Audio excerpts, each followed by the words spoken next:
Good morning, friends. In the last few lectures, we studied rolling contact bearings and sliding contact bearings, and we completed that first unit. So that's why today I am starting second unit. So in the second units, spur gear, helical gears, buell gears, and worm resistance gears. So this is as per our syllabus.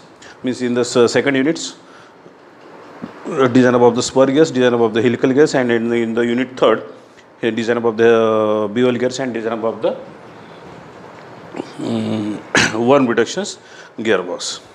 So first, in the spur gears means we will study what is being up of the mechanical drives. So in the mechanical drives, so what is the use of the mechanical drives? So what are the different types of the drives that comes under the mechanical drives? So in the mechanical drives, belt drives, chain drives, or gear drives that are called as mechanical drives. Belt, chain, and gear drives are called as mechanical drives. So here's what is the use of the belt drives, what is the use of the chain drives, and what is the use of the gear drives. So mechanical drives is transmitted power from one shaft to the another shafts. Power transmit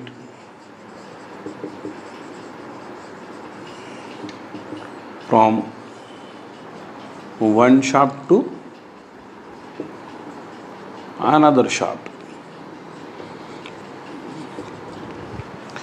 So that's why here's this type of the belt means mechanical drives are used. Power transmit from one shaft to the another shaft. So in the some of the books may be given in the torque transmissions.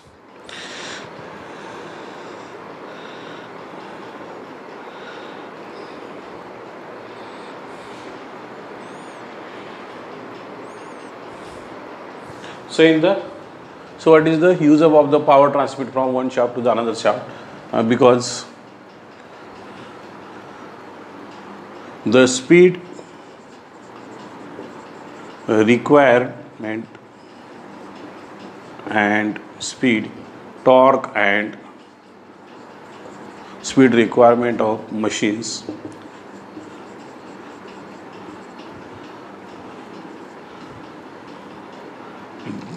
different, which is available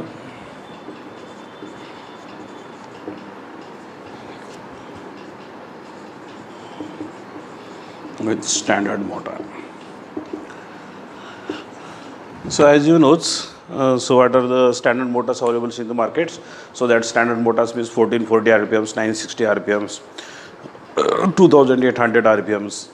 This is the high speed motors which are available in the markets. So and as you know, for the lifting above the some of the weights and for the lowering above the weights from the virtue above the heights, motors which is fixed, that is standard motors, that RPMs 1440, and we require slow RPMs for the during the lifting above the loads and during the slowing above the means lowering above the loads. So that's why RPM of the motors may be 1440 and RPMs required at the output, input RPMs 1440, output RPMs may be 20, 30, 10, 15 etc. So for we have to reduce the speed up above the output shaft above the gearbox. So that's why here we require it is the sum of the mechanisms. So that for mechanisms, these mechanisms is nothing but the mechanical drives or mechanical mechanisms for reductions above the speeds. So this belt drives, flat belt and V belt and V belt drives. So when the distance is large,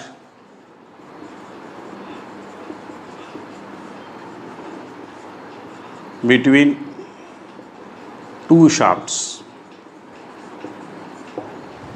then we can use flat belts and V belts drives. But in the flat belt drives, if the distance is 10 meters, we can use the center distance. Center distance means if this is small and this is the larger pulley, and this distance are called as center distance. So for near about 10 meters center distance, we can use flat belt drive, and if the center distance is small, means less than 10 meters, then also means we can use, and when high torque is to be transmitted, so that times we can use V belt drives. And if the distance is short, means again short, so that times and less power is to be transmitted, then we can use chain drives as compared to flat belts and V belt drives.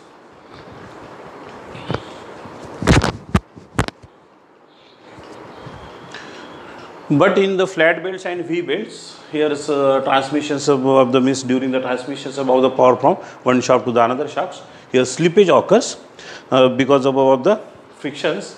So here is slipping, so that slippage may be 2%, 2.5%, and in the chain drives,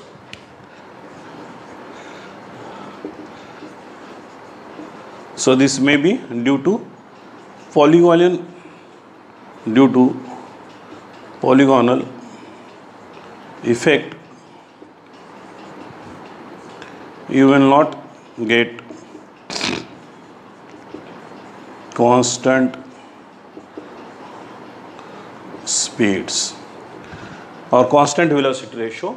You will not get during the chain drives and during the flat V belt drives, because this is the polygonal effects, and here's due to the slippage, slip loss that is to be considered during the transmissions of the power from smaller pulley to the larger pulleys. So that's why means here's against here's, so this is flat belt and chain belt drives. Here's the powers can be transmit.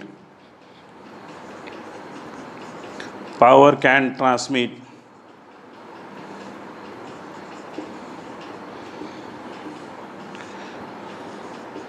friction and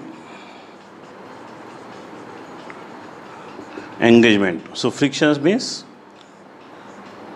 flat belt, and this is V belt, and engagement means chain drive and gear drives. But flat belts, V belts and chain drives, so you will not get constant velocity ratio at the outputs, or you will not get constant speeds at the output above the pulleys or driven pulleys. So that's why we can use the gear drives. So these are the just introductions about the means mechanical drives. So what are the against, we'll see what are the comparisons.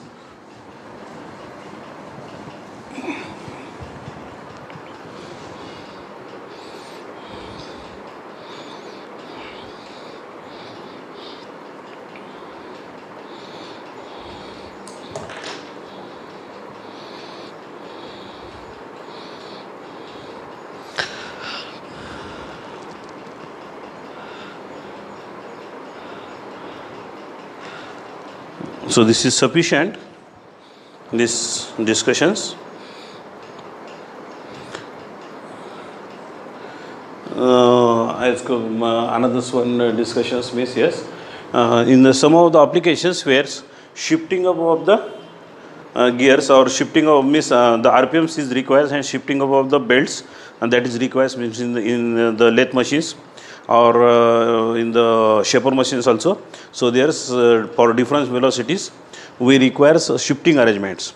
So means there you can use belt drives, and in the some of the mechanisms shifting arrangements means in the gearbox we can use gear drives, but the shifting up of the gear drive, that is the costliest, but this is popular in the automobiles for change up of the gears from first gear to second to third, etc.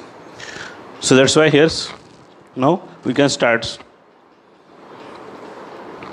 gear drives.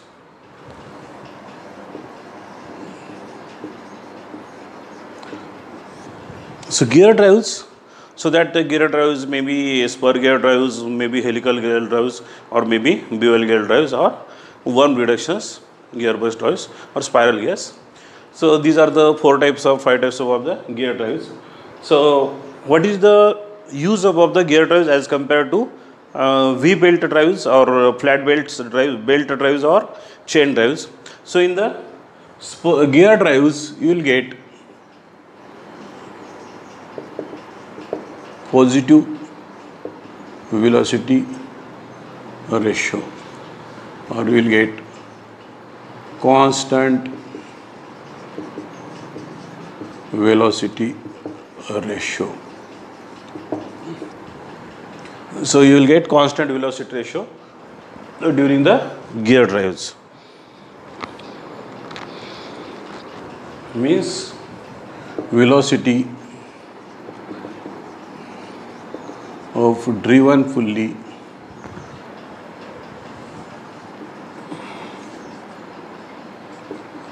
that remains constant. So this is not possible in the flat belt belt drives and chain drives due to the effect of the slippage in the belt drives and effect of the polygonal effect. So because one teeth advanced and so second teeth may be the chain drives may be loose and tight.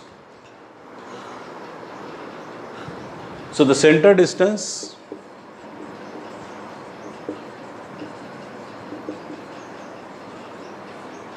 between two shafts is small,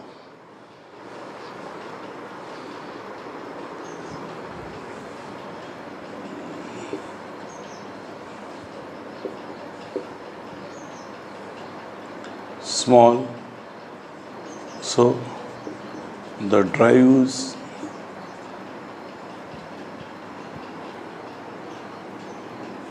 become compact. So that's why this drive becomes compact. Third point, it can transmit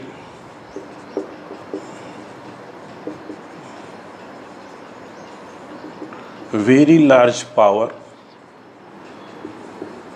So actually this is not possible by using belt drives or V-belt drives. And this is given, it is beyond the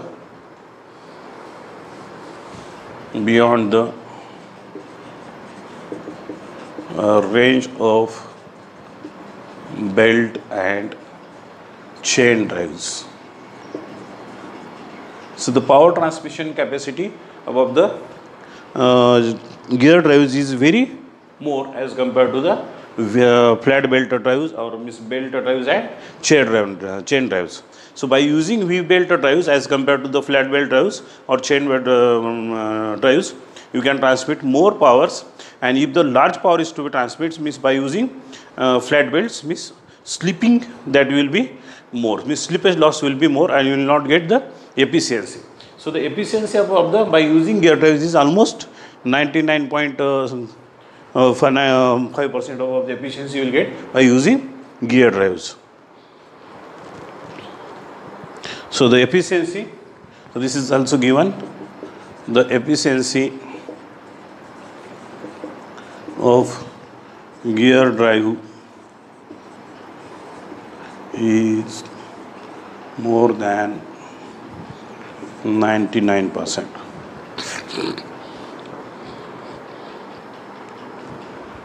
In case of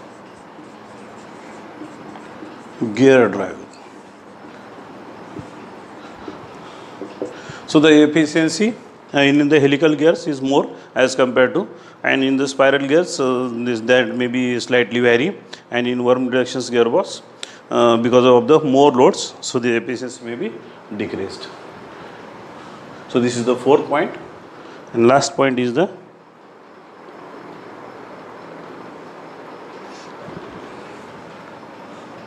for shifting of gear, that provision can be made in the gearbox. So this is which is required in the automobile sectors.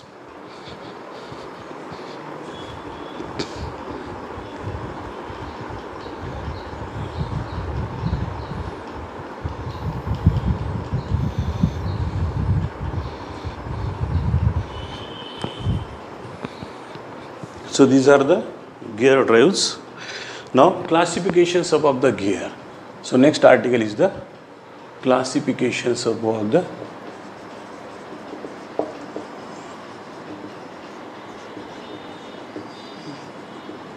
gear.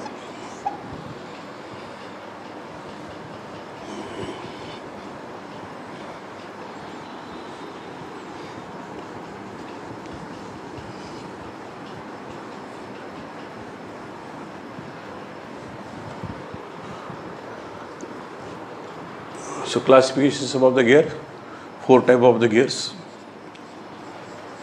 spur, helical, third is the bevel, and fourth is the worm gears. So spur gears, if the velocity ratio up to 10. When the velocity ratio means what is the mean of the velocity ratio? Means velocity ratio means this is the speed up of the speed of drive pulley or drive gear and speed of driven gear. So because the number of the teeth on the driven gears are more, and the speed of the number of teeth on the small gears are less, so that's why here this is speed more and this is the velocity ratio. So velocity ratio or gear ratio you can call as a gear ratio up to 10. So then we can use spur gears, but the shaft are require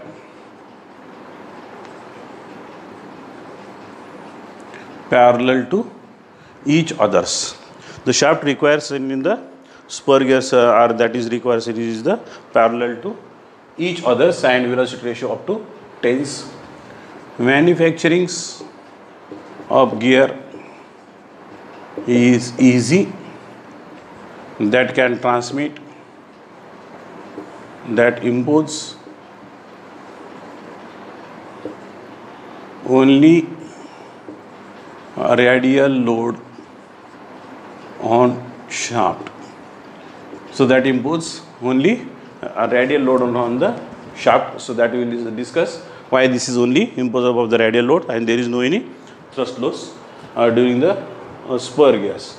So the manufacturing of the gear is easy and this is less costly, and different manufacture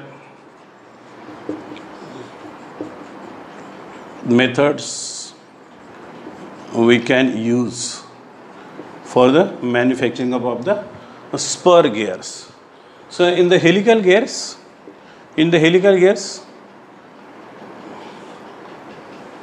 shaft are required parallel. Manufacturings of gear is costly as compared to the spur gears, that impose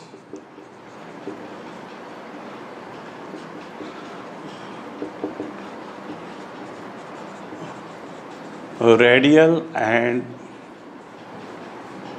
axial load on the shaft. So why this is a radial load and axial load, that we will study during the study of the helical gears. So but for the classifications of the gears, so this is the miss for the bifurcations. So that's why I am discussing this, that impose radial load and axial load on the shaft. So special machines are required for manufacturing of helical gear. Power transmission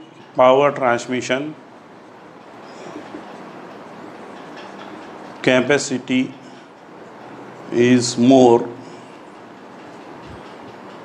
as compared to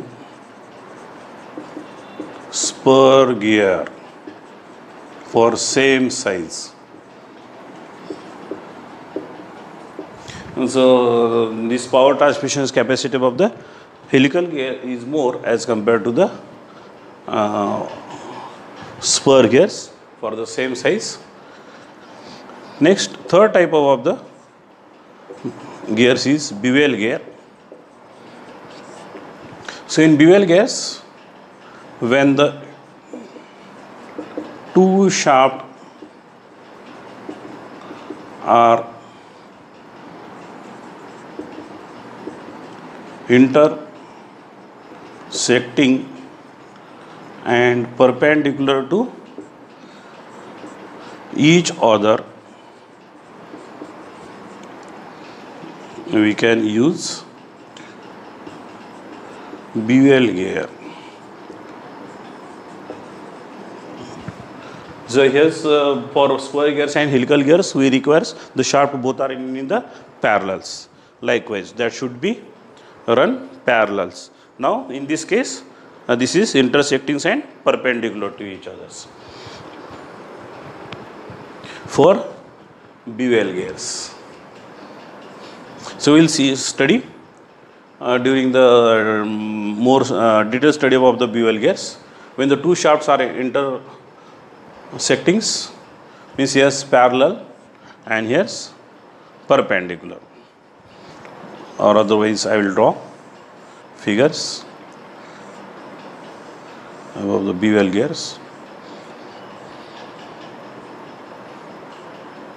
These are the teeth.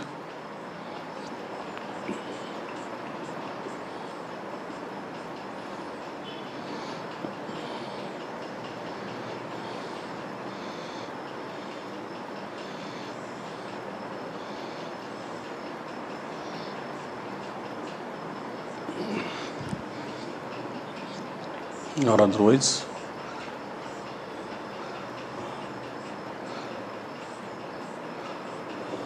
so this is pinion and this is gear. So this is rotating likewise. So here's gear ratio is 1 to generally 4. Gear ratio alloy is 1 to 4. So in some of the books this is given 1:3, but I think practically I already seen. So this gear ratio 1:2 for 4 or 1:2 up to 5. So manufacture is costly and special machines are required for manufacturing. So this is bevel gears. Now last type of the gear is worm gear. So worm gears, when worm gears is used, where shaft are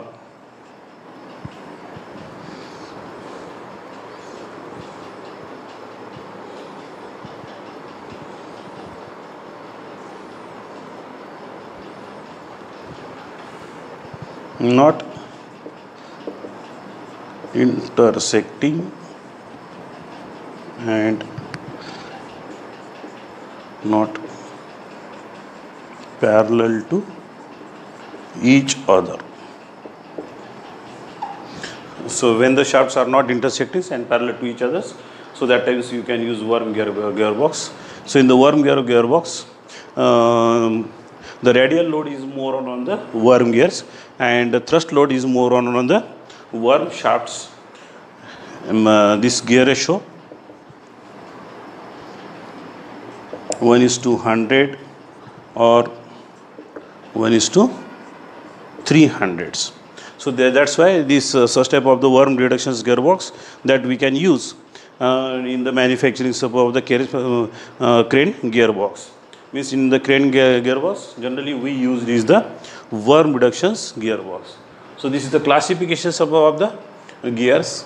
So detail we study during the each type of the gears, means that is the spur gears, helical gears, bevel gears and worm gears. So what are the different points that is to be considered, or what are the advantages of that gears?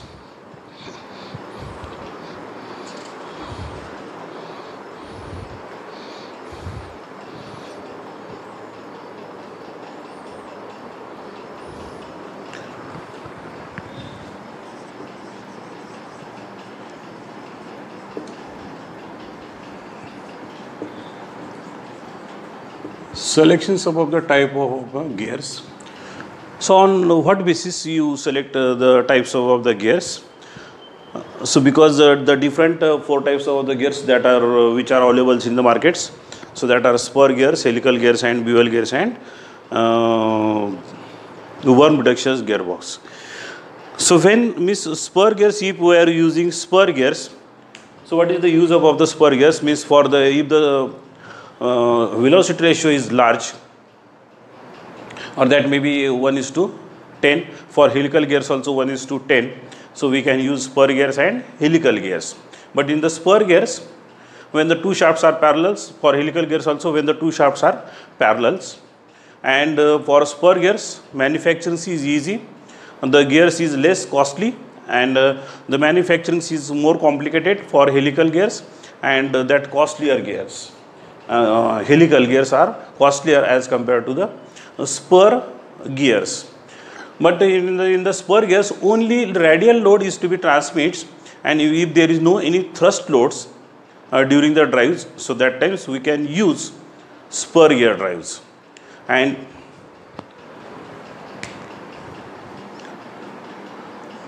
as per considerations of the space for same power transmission,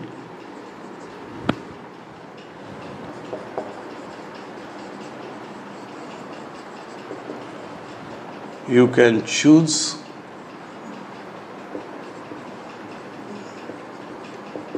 helical gear drives. So in automobile sectors, where the limitations of the space in the gearbox and limitations of the space in gearbox, so there you can use helical gears instead of the spur gears. So why this? Why we have to choose helical gears in the automobile gearbox as compared to the spur gears? So in the automobile gearbox means the space limitations, because the size of the gearbox. So if we are keeping size of the gearbox is small, so the weight of the gearbox that becomes small. So if the weight of the becomes means the size of the gearbox small, and that drives becomes compact, and for if the size is compact and the gearbox size is small, weight small, that creations of the less vibrations, and that requires small chassis, and the weight of the, because during the running conditions that create less vibrations, and to absorb the less vibrations, the size of the vehicles that requires small as compared to motors. And if we choose spur gears in the automobile sector, size above the, for same capacity, size above the gearbox that will increase. And in the spur gears, that only transmits radial loads. So there is no any thrust load. If there is imposed above the thrust loads, so that cannot be transmits. But in the helical gears, that can be radial loads and thrust load both can be transmits. And in the helical gears, again, another type of the gear is herringbone gears in helical gear.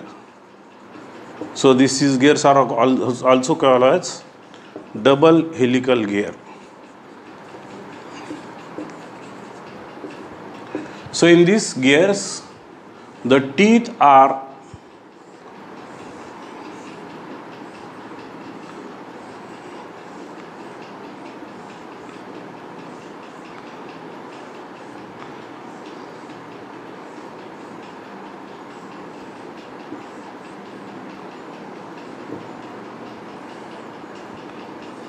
so here teeth are here's double helical type of the teeth. So because of the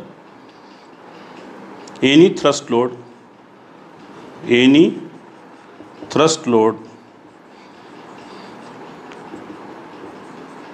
in drives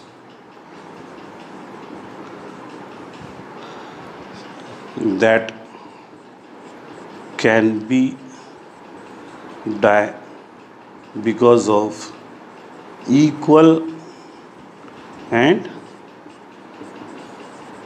opposite forces. So because of the equal and opposite forces, if any thrust forces occurs in the drives, so that can be dry, and only radial load that is imposed on the shaft.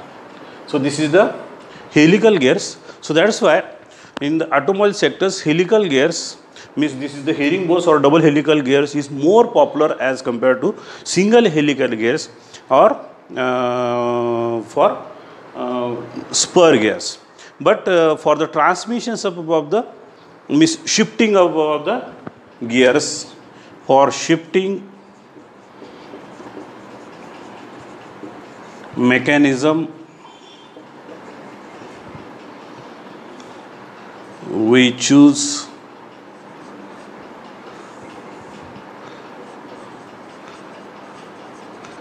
spur gear or single helical gear. Why this is? Because in the spur gears, the teeth are likewise, and for helical gears, the teeth are inclined.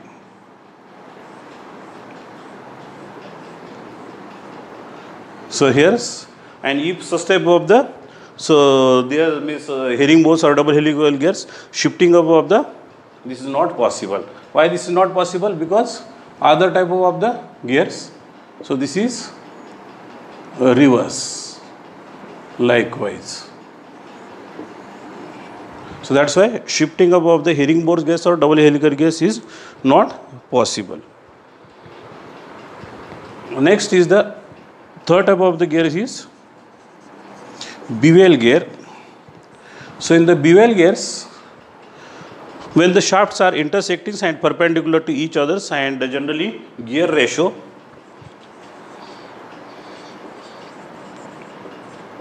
one is to one, and then we can use bevel gears.